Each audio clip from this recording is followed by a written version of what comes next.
Good evening. I hope you've had a great day today. Welcome to BVJ's Bedtime Stories. I'm Big Voice Jay, and this is a show where we get you ready for a good night's sleep with public domain short stories just for you. Links to all the stories can be found at the show notes at bedtimewithbvj.com.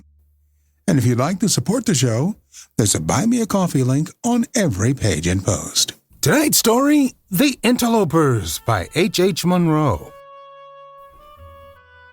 In a forest of mixed growth, somewhere on the eastern spurs of the Carpathians, a man stood one winter night watching and listening, as though he waited for some beast of the woods to come within the range of his vision, and later of his rifle. But the game for whose presence he kept so keen an outlook was none that figured in the sportsman's as lawful and proper for the chase. Ulrich von Gradwitz patrolled the dark forest in quest of a human enemy. The forest lands of Gradwitz were of wide extent and well stocked with game. The narrow strip of precipitous woodland that lay on its outskirt was not remarkable for the game it harbored or the shooting it afforded, but it was the most jealously guarded of all its owner's territorial possessions. A famous lawsuit in the days of his grandfather had wrested it from the illegal possession of a neighboring family of petty landowners. The dispossessed party had never acquiesced in the judgment of the courts, and a long series of poaching affrays and similar scandals had embittered the relationships between the families for 3 generations. The neighbor feud had grown into a personal, since Ulrich had come to be the head of the family. If there was a man in the world whom he detested and wished ill to, it was Greg's name, the inheritor of the quarrel and the tireless game snatcher and raider of the disputed border forest.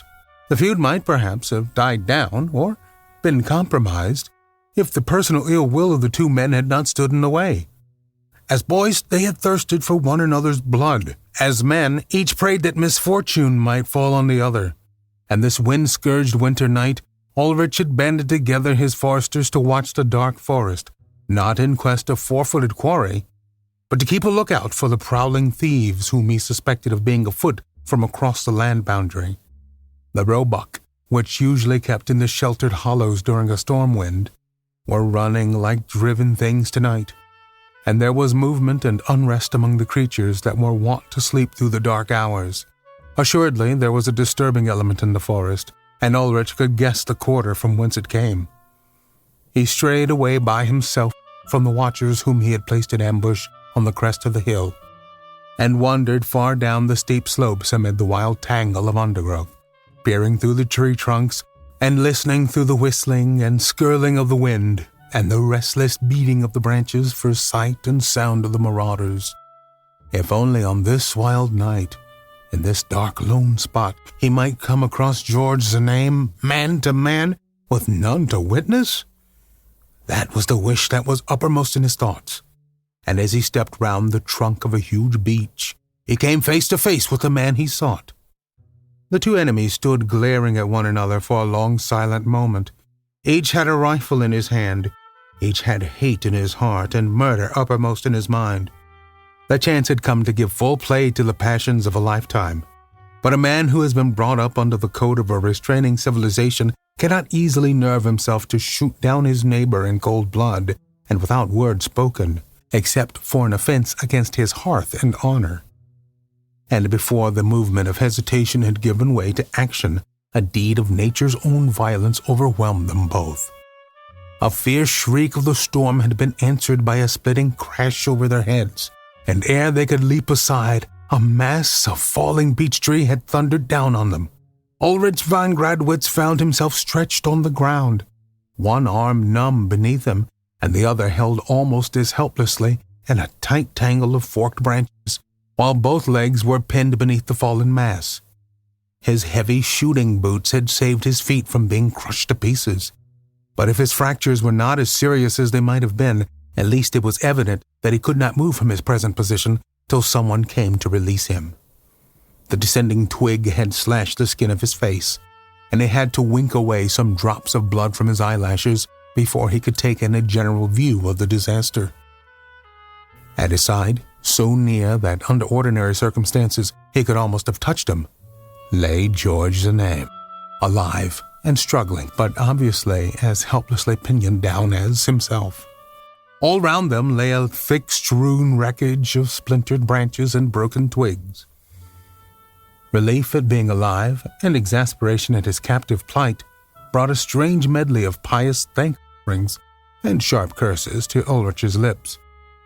George, who was early blinded with the blood that trickled across his eyes, stopped his struggling for a moment to listen, and then gave a short, snarling laugh. "So you're not killed as you ought to be, but you're caught anyway," he cried. "Caught fast. Oh, what a jest, Ulrich von Gradwitz, snared in his stolen forest. There's real justice for you." And he laughed again, mockingly and savagely. "I'm caught in my own forest land," retorted Ulrich. "When my men come to release us, you will wish perhaps that you were in a better plight than caught poaching on a neighbor's land. Shame on you." George was silent for a moment. Then he answered quietly. "Are you sure that your men will find much to release? I have men, too, in the forest tonight, close behind me, and they will be here first and do the releasing. When they drag me out from under these branches, it won't need much clumsiness on their part to roll this massive trunk right over on the top of you. Your men will find you dead under a fallen beech tree. For form's sake, I shall send my condolences to your family." "It is a useful hint," said Ulrich fiercely. "My men had orders to follow in 10 minutes' time, 7 of which must have gone by already, and when they get me out, I will remember the hint. Only as you will have met your death poaching on my lands, I don't think I can decently send any message of condolence to your family." "Good," snarled George. "Good. We fight this quarrel out to the death, you and I and our foresters, with no cursed interlopers to come between us. Death to you, Ulrich von Gradwitz. The same to you, George the name, forest thief, game snatcher." Both men spoke with the bitterness of possible defeat before them, for each knew that it might be long before the men would seek him out or find him. It was a bare matter of chance which party would arrive first on the scene. Both had now given up the useless struggle to free themselves from the mass of wood that held them down. Ulrich limited his endeavors to an effort to bring his one partially free arm near enough to his outer coat pocket to draw at his wine flask. Even when he had accomplished that operation, it was long before he could manage the unscrewing of the stopper or get any of the liquid down his throat. But what a heaven-sent draught it seemed. It was an open winter, and little snow had fallen as yet, hence the captive suffered less from the cold than might have been the case at that season of the year. Nevertheless, the wine was warming and reviving to the wounded man, and he looked across with something like a throb of pity to where his enemy lay, just keeping the groans of pain and weariness from crossing his lips. "Could you reach this flask if I threw it over to you?" asked Ulrich suddenly. "There's a good wine in it, and one may as well be as comfortable as one can. Let us drink, even if tonight one of us dies." "No, I can scarcely see anything. There's so much blood caked round my eyes," said George. "And in any case, I don't drink wine with an enemy." Ulrich was silent for a few moments, and lay listening to the weary screeching of the wind. An idea was slowly forming and growing in his brain, an idea that gained strength every time that he looked across at the man who was fighting so grimly against pain and exhaustion. In the pain and languor that Ulrich himself was feeling, the old fierce hatred seemed to be dying down. "Neighbor," he said present, "do as you please if your men come first. It was a fair compact. But as for me, I've changed my mind. If my men are the first to come, you shall be the first to be helped, as though you were my guest. We have quarreled like devils all our lives over this stupid strip of forest, where the trees can't even stand upright in a breath of wind. Lying here tonight, thinking I've come to think we've been rather fooled.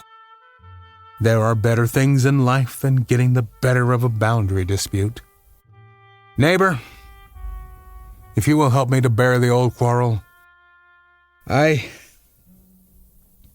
will ask you to be my friend." George Znaeum was silent for so long that Ulrich thought perhaps he had fainted with the pain of his injuries. Then he spoke slowly and in jerks. How the whole region would stare and gabble if we rode into the market square together. No one living can remember seeing a Znaeum and a von Gradwitz talking to one another in friendship. And what peace there would be among the Forester folk if we ended our feud tonight. And if we choose to make peace among our people, there is none other to interfere, no interlopers from outside.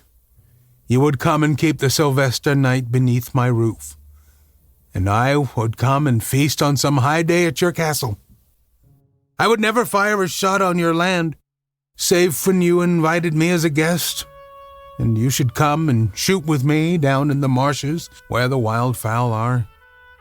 In all the countryside there are none that could hinder if we willed to make peace. I never thought to have wanted to do other than hate you all my life. But I think I have changed my mind about things too this last half hour. And you offered me your wine flask, Ulrich von Gradwitz. I will be your friend. For a space, both men were silent, turning over in their minds the wonderful changes that this dramatic reconciliation would bring about. In the cold, gloomy forest, with the wind tearing in fitful gusts through the naked branches and whistling round the tree trunks, they lay and waited for the help that would now bring release and succor to both parties. And both prayed a private prayer that his men might be the first to arrive, so that he might be the first to show honorable attention to the enemy that had become a friend. Presently, as the wind dropped for a moment, Ulrich broke silence. "Let's shout for help," he said. "In this lull our voices may carry a little way." "They won't carry far through the trees and undergrowth," said George. "But we can try. Together, then." The two raised their voices in a prolonged hunting call. "Together again," said Ulrich a few minutes later, after listening in vain for an answering halloo.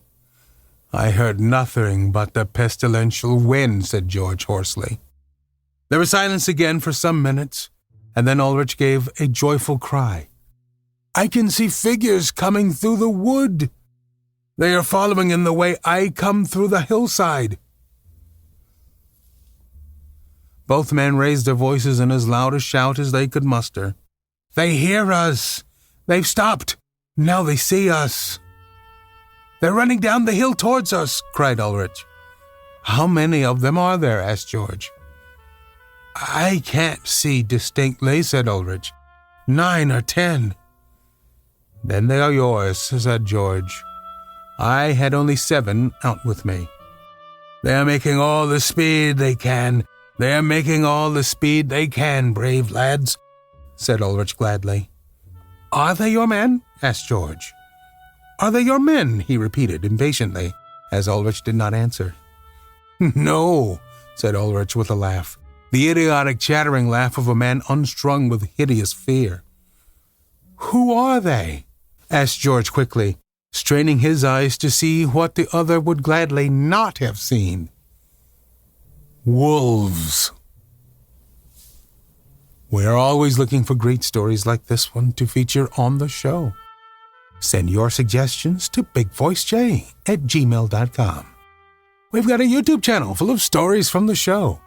Go to tiny.cc/BVJ Bedtime. We have over 300 episodes of this podcast. Be sure to check them out at bedtimewithbvj.com. And if you'd like to support the show, there's a Buy Me a Coffee link inside every post. Thank you so much for listening. Good night. Diamond Club hopes you have enjoyed this program.